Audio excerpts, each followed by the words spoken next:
نحمده ونصلي على رسوله الكريم اما بعد فاعوذ بالله من الشيطان الرجيم بسم الله الرحمن الرحيم رب اشرح لي صدري ويسر لي امري واحلل عقدة من لساني يفقهوا قولي ربي زدني علما اللهم فقهنا في الدين ربي يسر ولا تؤثر آمین یا رب العالمین۔ تو قیامت کا بیان قسط نمبر 2 کے آخر میں ہم بات کر رہے تھے کہ لوگ حضرت آدم علیہ السلام سے لے کر حضرت عیسیٰ علیہ السلام تک جائیں گے، سبھی انبیاء کرام یہی جواب دیں گے، کوئی عذر پیش کرے گا، کوئی عذر پیش کرے گا کہ مجھ سے فلاں غلطی ہوئی، میں نہیں اللہ تعالیٰ کے حضور جا سکتا، مجھ سے فلاں غلطی ہوئی۔ تو آخر میں لوگ سید الانبیاء رحمت اللہ العالمین نبی پاک صلی اللہ علیہ وسلم حضرت محمد مصطفیٰ صلی اللہ علیہ وسلم کے پاس ان کی خدمت میں حاضر ہوں گے اور عرض کریں گے آپ اللہ کے رسول اور خاتم الانبیاء ہیں، اللہ نے آپ کے اگلے پچھلے سارے گناہ معاف فرما دیے ہیں، آپ دیکھ رہے ہیں ہماری کیا حالت ہو رہی ہے، آپ اپنے رب کے حضور ہماری سفارش کر دیجئے کہ وہ ہمارے حساب کتاب کا آغاز فرما دے۔ چنانچہ نبی پاک صلی اللہ علیہ وسلم کو میدان حشر سے شفاعت کے بلند ترین مقام جو کہ مقام محمود کہلاتا ہے اس پر پہنچا دیا جائے گا، جو جنت میں عرش الہی کے نیچے ہوگا۔ وہاں پہنچ کر آپ صلی اللہ علیہ وسلم اپنے رب کے حضور سجدہ میں گر پڑیں گے اور اللہ تعالیٰ کی حمد و ثنا کریں گے۔ پھر جب اللہ تعالیٰ کا غصہ کم ہوگا تو اللہ سبحانہ تعالیٰ ارشاد فرمائیں گے، اے محمد صلی اللہ علیہ وسلم سر اٹھاؤ اور سوال کرو دیے جاؤ گے، سفارش کرو قبول کی جائے گی۔ تو یہی شفاعت ہے جو کہ شفاعت کبریٰ کہلاتی ہے، جس کی ہم دعا کرتے ہیں کہ یا رب العالمین نبی پاک صلی اللہ علیہ وسلم کی شفاعت نصیب فرمانا۔ شفاعت کبریٰ کی منظوری کے بعد رسول اکرم صلی اللہ علیہ وسلم مقام محمود سے میدان حشر میں واپس تشریف لائیں گے۔ اس کے بعد حق تعالیٰ فرشتوں کی معیت میں میدان حشر میں نزول اجلال فرمائیں گے۔ فرشتے زمین کے دور و نزدیک کناروں پر صاف بستہ کھڑے ہوں گے۔ 8 فرشتوں نے اللہ سبحانہ تعالیٰ کا عرش تھام رکھا ہوگا، عدالت الہی قائم ہو جائے گی۔ ملائکہ، انبیاء، اولیاء اور صلحاء کو بطور گواہ طلب کر لیا جائے گا۔ فرشتوں کو حکم ہوگا کہ وہ لوگوں میں ان کے نامہ اعمال تقسیم کر دیں۔ اہل ایمان کو سامنے کی طرف سے داہنے ہاتھ میں اعمال نامہ دیا جائے گا اور کفار و مشرکین کو پشت کی طرف سے بائیں ہاتھ میں اعمال نامہ دیا جائے گا۔ اعمال نامے پر نظر ڈالتے ہی ہر آدمی کے سامنے اس کی ساری زندگی کا کچا چٹھا آ جائے گا، بھولے بسے ماضی کی ساری یادیں تازہ ہو جائیں گی۔ اہل ایمان کے روشن چہرے کچھ اور بھی زیادہ روشن اور تر و تازہ ہو جائیں گے اور وہ خوشی خوشی دوسروں کو اپنا نامہ اعمال دکھائیں گے، کہیں گے ہاؤم اقرءوا کتابیہ، لوگو آؤ میرا اعمال نامہ دیکھو۔ سورۃ الحاقہ آیت نمبر 19 میں یہ آیت موجود ہے۔ سبحان اللہ۔ اللہم اجعلنا منہم۔ جب بھی آپ لوگ مومنوں کے بارے میں کوئی خوشخبری سنیں یا پڑھیں تو ضرور کہا کریں اللہم اجعلنا منہم۔ جب کفار کا ذکر ہو، ان کی سزا کا ذکر ہو تو کہا کریں اللہم لا تجعلنا منہم۔ تو کفار و مشرکین کے چہروں کی سیاہی میں کچھ اور بھی زیادہ اضافہ ہو جائے گا، ذلت ان کے چہروں پر چھا جائے گی، حسرت و ندامت سے وہ اپنے ہاتھوں کو چبائیں گے اور کہیں گے کاش میں اپنا نامہ اعمال نہ دیا جاتا، یا لیتنی لم اوت کتابیہ، کاش میں اپنا نامہ اعمال نہ دیا جاتا، ولم ادری ما حسابیہ، اور کاش میں نہ جانتا میرا حساب کیا ہے۔ یہ بھی سورہ الحاقہ آیت نمبر 25-26 ہے۔ تو کفار و مشرکین بار بار اپنے نامہ اعمال کو دیکھیں گے اور تعجب سے کہیں گے یہ کیسا عجیب و غریب نامہ اعمال ہے جس میں ہر چھوٹا بڑا عمل لکھا ہوا موجود ہے۔ کہیں گے یا ویلتنا ما لہذا الکتاب لا یغادر صغیرہ ولا کبیرۃ الا احصاها، ہائے ہمارے کم بختی، یہ نامہ اعمال کیسا ہے، کوئی چھوٹے سے چھوٹا یا بڑے سے بڑا عمل ایسا نہیں جو اس میں شامل نہ ہو۔ یہ سورۃ الکہف آیت نمبر 49 کی آیت ہے۔ اعمال ناموں کی تقسیم کے بعد سوال و جواب کا سلسلہ شروع ہوگا۔ اللہ سبحانہ تعالیٰ جس چیز سے چاہیں گے بغیر کسی ترجمان کے براہ راست سوال کریں گے۔ سب سے پہلے مشرکوں سے پوچھا جائے گا کہ انہوں نے شرک کیوں کیا۔ مشرک انکار کر دیں گے اور اللہ تعالیٰ کی قسم کھا کر کہیں گے ہم نے تو کبھی شرک نہیں کیا۔ کہیں گے واللہ ربنا ما کننا مشرکین، کہ ہم نے تو کبھی شرک نہیں کیا۔ تو اللہ تعالیٰ کرامن کاتبین کو گواہی کے لیے بلائیں گے اور مشرکوں سے شرک کی گواہی دیں گے، لیکن مشرک پھر بھی انکار کر دیں گے۔ شرک سے بھرپور کرامن کاتبین کا تیار کیا ہوا نامہ اعمال ان کے سامنے رکھا جائے گا۔ تو آپ کو تو پتا ہوگا، ماشاءاللہ ہر ایک کو میرے خیال سے پتا ہے کہ کرامن کاتبین کون ہے۔ یہ آپ کا نامہ اعمال 2 فرشتے ہیں جو لکھتے ہیں، اچھا برا سب کا سب لکھ دیتے ہیں۔ تو مشرک جو ہوں گے وہ اس سے بھی انکار کر دیں گے۔ پھر اس دور کے انبیاء، علماء یا اولیاء کو گواہی کے لیے بلایا جائے گا تو وہ ان کے شرک کی گواہی دیں گے، لیکن مشرک اس سے بھی انکار کر دیں گے۔ پھر قبر یا مزار کی وہ جگہ جہاں شرک کیا جاتا تھا گواہی کے لیے لائی جائے گی، وہ بھی مشرکوں کے شرک کی گواہی دے گی، لیکن مشرک اس کا بھی انکار کر دیں گے اور اللہ سبحانہ تعالیٰ سے مخاطب ہو کر کہیں گے یا اللہ کیا تو نے اپنے بندوں کو ظلم سے پناہ نہیں دی؟ اللہ تعالیٰ ارشاد فرمائیں گے ہاں میں نے اپنے بندوں کو ظلم سے پناہ دی۔ مشرک کہیں گے آج ہم اپنی ذات کے علاوہ کسی دوسرے کی گواہی کو تسلیم نہیں کریں گے۔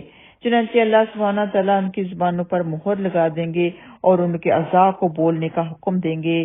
تب مشرکوں کے اعضاء گواہی دیں گے کہ ہاں واقعہ یہ شرک کرتے تھے، اور یوں ان پر جہنم واجب ہو جائے گی۔ مشرک اپنے اعضاء کو لعن طعن کریں گے کہ ہم تو تمہیں جہنم سے بچانے کی کوشش کر رہے تھے۔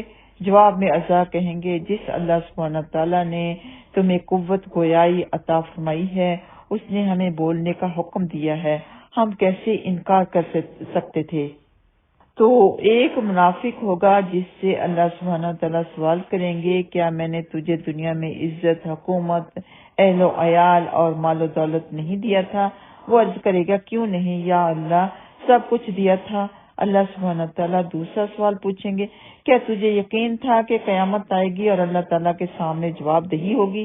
منافق کہے گا ہاں یا رب، مجھے پورا یقین تھا، میں نے تیرا کلمہ پڑھا، تیری کتاب پر ایمان لایا، تیرے رسول پر ایمان لایا، نماز پڑھی، روزے رکھے، زکوٰۃ دی۔ منافق اپنی تعریف کرنے میں اپنا پورا زور و بیان صرف کر دے گا۔ اللہ سبحانہ تعالیٰ ارشاد فرمائیں گے اچھا ذرا ٹھہرو ہم کچھ اور گواہ لاتے ہیں۔ منافق اپنے دل میں سوچے گا کہ میں تو مسلمانوں کے ساتھ مل کر نماز روزہ کرتا رہا، آج میرے خلاف گواہی کوئی نہیں دے گا۔ اللہ سبحانہ تعالیٰ اس کے منہ پر مہر لگا دیں گے اور اس کی ران کو بولنے کا حکم دیں گے۔ چنانچہ اس کی ران، اس کے بدن کا گوشت، اس کے بدن کی ہڈیاں اور اس کے جسم کا رواں رواں ان کے نفاق کی گواہی دے گا کہ ایک طرف تو یہ نماز روزہ کرتا تھا اور دوسری طرف کفار کی دوستی پر نازاں تھا، ان کی دوستی پر فخر کرتا تھا اور ان کے مفادات کا تحفظ کرتا تھا، مسلمانوں کو دھوکہ دیتا رہا اور ان سے غداری کرتا رہا تھا۔ اللہ سبحانہ تعالیٰ اس پر سخت غضبناک ہوں گے اور جہنم اس پر واجب ہو جائے گی۔ اللہم لا تجعلنا منہم۔ اہل ایمان سے سوال و جواب کا انداز بالکل مختلف ہوگا، ان کے اوپر نرمی برتی جائے گی۔ تو ایک مومن آدمی کو اللہ سبحانہ تعالیٰ اپنے قریب بلا کر اس پر اپنا دامن رحمت ڈال دیں گے اور سوال کریں گے تو نے فلاں گناہ کیا تھا، تو نے فلاں گناہ کیا تھا۔ مومن عرض کرے گا یا رب العالمین، یا اللہ کیا تھا۔ اللہ تعالیٰ اس کے ایک ایک گناہ کے بارے میں سوال کریں گے اور وہ اقرار کرتا چلا جائے گا۔ تو جو یہاں پر اس جہان میں فرما بردار ہے وہ وہاں بھی فرما برداری کرے گا، اقرار کرے گا۔ جو یہاں پر جھوٹے تھے، فاجر تھے، فاسق تھے، تو یہاں پر بھی انہوں نے جھوٹ بولا تھا، وہاں پر بھی جھوٹ ہی بولیں گے کہ ہم نے کوئی گناہ نہیں کیا تھا. تو یہاں دیکھیں مومن اپنے گناہوں کا اقرار کر لے گا اور یہ بھی سوچے گا کہ اب تو وہ ضرور ہلاک ہو جائے گا. آخر میں اللہ سبحانہ تعالیٰ ارشاد فرمائیں گے میں نے تیرے گناہوں پر دنیا میں بھی پردہ ڈالا ہوا تھا، آج بھی پردہ ڈال رہا ہوں، اور اسے جنت میں بھیج دیا جائے گا. اللہم اجعلنا منہم. تو افراد کے علاوہ انبیاء اور رسل کی یعنی رسولوں کی تکذیب کرنے والی اقوام سے بھی سوال و جواب ہوں گے. اس قوم ساری قوموں سے سوال و جواب ہوں گے. قوم نوح علیہ السلام سے سوال ہوگا تم نے پیغمبر کی تکذیب کیوں کی، یعنی پیغمبروں کو کیوں جھٹلایا، ان کی پیروی کیوں نہیں کی. وہ حضرت نوح علیہ السلام اور ان کی دعوت کا انکار کریں گے. اللہ تعالیٰ حضرت نوح علیہ السلام سے فرمائیں گے نوح اپنے حق میں گواہی لاؤ. تو حضرت نوح علیہ السلام عرض کریں گے میری گواہ امت محمدیہ صلی اللہ علیہ وسلم ہے، جس کی میں ہمیشہ خواہش مند رہتی ہوں کہ یا رب العالمین مجھے زیادہ سے زیادہ علم عطا فرما تاکہ میں وہاں پہ گواہ بن سکوں. تو آپ لوگ بھی دعا کیا کیجئے میرے بارے میں بھی اور اپنے بارے میں بھی کہ ہمیں اللہ سبحانہ تعالیٰ اپنے گواہوں میں شامل کر لے. ربنا فاکتبنا مع الشاہدین. چنانچہ امت محمدیہ کے علماء، اولیاء اور صلحاء حاضر کیے جائیں گے اور وہ گواہی دیں گے کہ ہاں نوح علیہ السلام پیغمبر بنا کر بھیجے گئے تھے اور انہوں نے 950 سال تک حق رسالت ادا کیا. قوم نوح کہے گی تم تو ہمارے زمانے میں موجود ہی نہیں تھے، تم یہ گواہی کیسے دے رہے ہو. اس پر رسول اللہ صلی اللہ علیہ وسلم کو لایا جائے گا اور وہ اپنی امت کی صداقت کی گواہی دیں گے، یعنی بتائیں گے کہ میری امت سچ بول رہی ہے کہ میری امت نے قرآن پاک کی روح سے بالکل سچی گواہی دی ہے. نبی پاک صلی اللہ علیہ وسلم کی اس گواہی کے بعد قوم نوح لاجواب ہو جائے گی اور مجرم قرار پا کر جہنم میں ڈال دی جائے گی. ایسے ہی معاملہ قوم ہود، قوم صالح، قوم شعیب اور قوم لوط علیہ السلام اور دوسرے انبیاء کرام کی اقوام کے ساتھ ہوگا. جرم ثابت ہونے کے بعد کافر بارگاہ الہی میں درخواست کریں گے اے ہمارے رب ہم نے سب کچھ دیکھ اور سن لیا، بس ایک دفعہ ہمیں دنیا میں واپس بھیج دے، ہم ضرور نیک عمل کریں گے. ارشاد باری تعالیٰ ہوگا یہ ممکن نہیں، اب تو تمہیں اپنے کرتوتوں کا ہمیشہ ہمیشہ کے لیے مزہ چکھنا ہوگا. تو کفار دوسری درخواست یہ کریں گے یا اللہ ہماری گمراہی کے ذمہ دار ہمارے پیشوا اور لیڈر ہیں، انہیں ہماری نسبت دوہرا عذاب دیا جائے. ارشاد ہوگا تمہارا یہ عذر بھی قابل سماعت نہیں، یعنی نہیں سنا جائے گا تمہارا یہ عذر. گمراہ ہونے والوں کو گمراہ ہونے کا عذاب دیا جائے گا اور گمراہ کرنے والوں کو گمراہ کرنے کا عذاب دیا جائے گا. اپنی اپنی جگہ تم دونوں ہی مجرم ہو، دونوں کو اپنے اپنے کیے کی سزا ملے گی. حشر میں اس قسم کے سوال و جواب کے علاوہ دیگر اعمال کا حساب کتاب بھی ہوگا. حقوق اللہ میں سے نماز کا حساب سب سے پہلے ہوگا. جو آدمی نماز کے حساب میں کامیاب رہا وہ انشاءاللہ تعالی باقی اعمال میں بھی کامیاب رہے گا. اس لیے ضروری ہے کہ ہم خشوع و خضوع کے ساتھ نماز ادا کریں، اچھی طرح وضو کریں، سمجھ کے نماز پڑھیں، آہستہ آہستہ پڑھیں، تسلی کے ساتھ پڑھیں، ایسے پڑھیں جیسے کہ ہم اللہ سبحانہ تعالیٰ سے بات کر رہے ہیں اور وہ ہم سے مخاطب ہے. تو حفاظت کے ساتھ نماز پڑھیں گے تو انشاءاللہ تعالیٰ یہ نماز ہمارے لیے نجات کا ذریعہ بنے گی. اور جو نماز کے حساب میں ناکام رہا وہ باقی اعمال میں بھی ناکام رہے گا. نماز پڑھنے کی تلقین بچوں کو شروع سے ہی کر دینی چاہیے.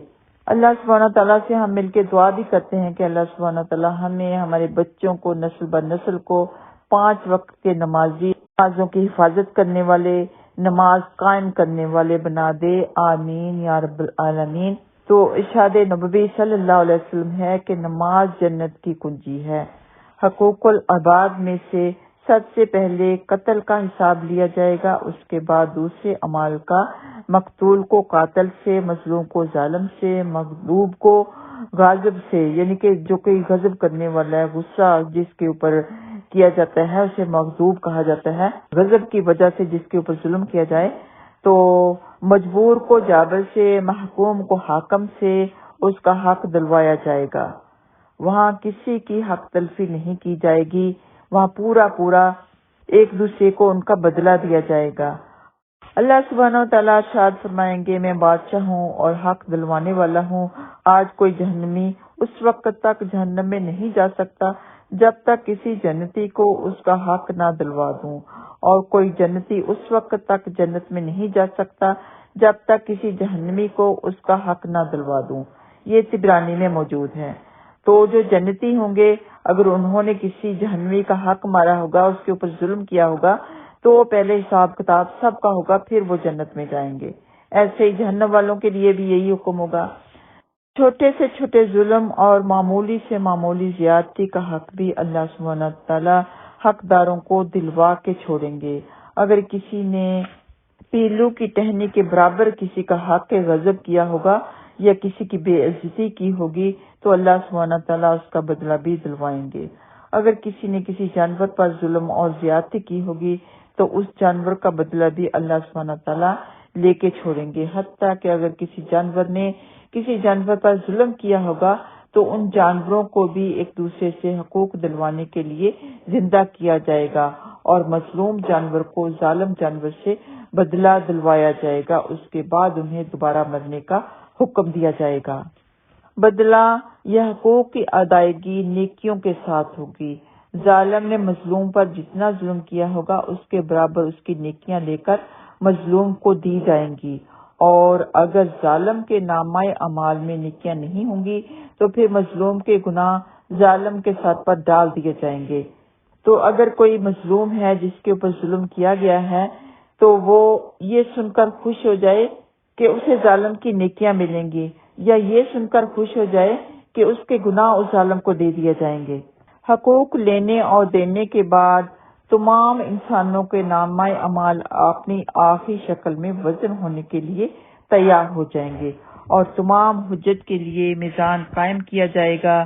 میزان میں جن لوگوں کی نیکیوں کا پلڑا بھاری ہوگا وہ کامیاب قرار پائیں گے اور جنت میں جائیں گے، اور جن کی برائیوں کے پلڑے بھاری ہوں گے وہ جہنم میں جائیں گے۔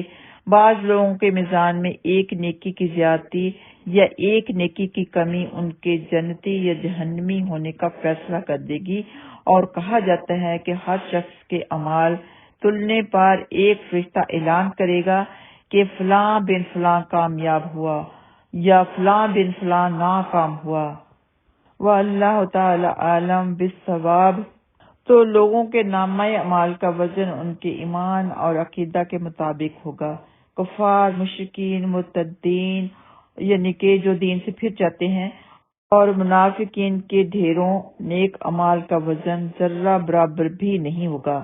ان کا وزن ان کی نیکیوں کا وزن بہت ہی ہلکا ہوگا، جبکہ ایک مومن آدمی کا نامہ اعمال میں 99 رجسٹر گناہوں سے بھرے ہوں گے، تو اللہ تعالیٰ کے سوالوں کے جواب میں وہ اپنے گناہوں کا اعتراف کرے گا۔ اللہ تعالیٰ فرمائیں گے اس کے اعمال میزان میں تولے جائیں۔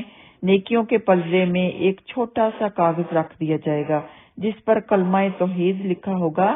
وہی کلمہ توحید اس کے گناہوں سے بھرے 99 رجسٹروں پر بھاری ہو جائے گا اور وہ جنت میں چلا جائے گا۔ اتنا وزن ہے لا الہ الا اللہ وحدہ لا شریک لہ واشہد ان محمدًا عبدہ ورسولہ کہنے کا، یا پھر اکیلا لا الہ الا اللہ محمد رسول اللہ صلی اللہ علیہ وسلم کہنے کا۔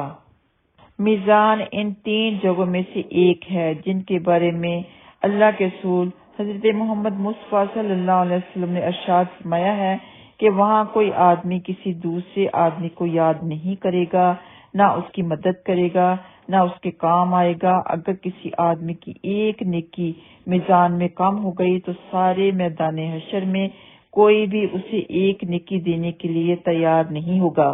نہ باپ، نہ بیٹا، نہ بیٹی، نہ بیوی، نہ کوئی یار، نہ کوئی دوست، کوئی پیر و مرشد، بلکہ سب ایک دوسرے سے دور بھاگیں گے۔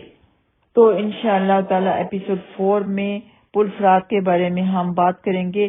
اللہ سبحانہ تعالیٰ سے دعا ہے کہ اللہ سبحانہ تعالیٰ ہمارے حساب و کتاب میں آسانی فرمائے، کہ بغیر حساب کے ہی ہماری بخشش فرما لے۔ ہمیں یہ دعا ضرور کرتے رہنا چاہیے، اللہ محاسبنی حسابا یسیرا، اور یہ دعا بھی اللہ مغفر لنا قبل الموت ورحمنا عند الموت ولا تعذبنا بعد الموت ولا تحاسبنا یوم القیامہ انک علی کل شیء قدیر، کہ اے اللہ موت سے پہلے ہماری مغفرت فرما، اور موت کے وقت ہم پر رحم فرما، اور موت کے بعد ہمیں عذاب نہ دینا، اور قیامت کے روز ہمارا حساب نہ لینا، بے شک تو ہر چیز پر قدرت رکھتا ہے۔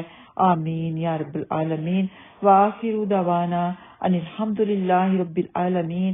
السلام علیکم ورحمۃ اللہ وبرکاتہ۔